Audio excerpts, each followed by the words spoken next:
So Ford Transit 2016 Ford Transit. I'm gonna show you guys how to reset the oil light. You turn it to the on position, as you can see right there.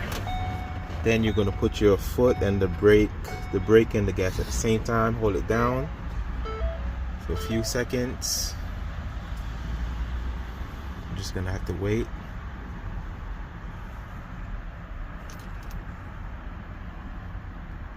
Then it said service oil reset in progress, I'm guessing.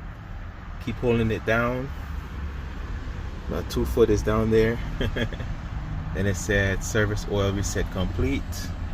And that's how you reset the oil life on a 2016 Ford Transit. I don't know what model this is, but from 2016 going on up, it should be the same. Said service oil reset complete. You could take it off, turn it off, basically start it up.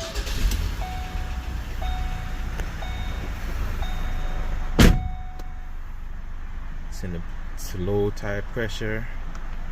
I just need some air, and that light won't come on again, guys.